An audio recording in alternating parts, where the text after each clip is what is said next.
जय Malhar news चॅनलच्या सर्व प्रेक्षकांना सपना चौधरीचा नमस्कार।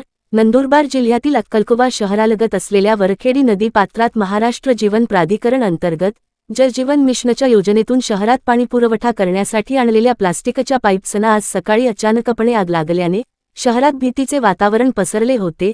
आगीच्या ज्वाला व काळ्याकुट धुराचे लोळ आकाशात उंचावर पसरत होते। तळोदा नगरपरिषदेच्या अग्निबंबाला पाचारण करून आगीवर नियंत्रण आणण्यात आले, मात्र आगीचे नेमके कारण समजू शकले नाही। अक्कलकोवा शहरालगत असलेल्या वरखेडी नदी काठावर महाराष्ट्र जीवन प्राधिकरण अंतर्गत जल जीवन मिशन योजनेच्या पाण्याच्या टाकीचे काम ड्रीम कन्स्ट्रक्शन या एजन्सीमार्फत सुरू असून शहरात पाईपलाईन करण्यासाठी लाखो कोट्यावधी रुपयांचे प्लास्टिकचे पाईप्स आणून ठेवण्यात आले होते।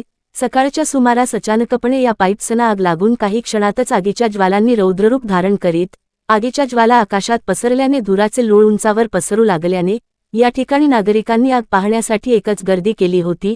अक्कलकोवा शहरात अग्निशमन बंब नसल्याने आगीवर नियंत्रण मिळवण्यासाठी तळोदा नगरपरिषद येथील अग्निशमन बंबास पाचारण करण्यात आले। अग्निशमन बंब येईपर्यंत पाईप्स पूर्णपणे जळून खाक झाले होते। अग्निशमन बंबाने ही आग विझवून आगीवर नियंत्रण मिळवून पुढील उद्भवणारा धोका टळला। आगीचे नेमके कारण कळू शकले नाही। या घटनेमुळे शहरात काही काळ भीतीचे वातावरण पसरले होते। याबाबत अक्कलकोवा पोलीस ठाण्यात अग्निउपद्रवाबाबत गुन्हा नोंदण्याची प्रक्रिया सुरू होती।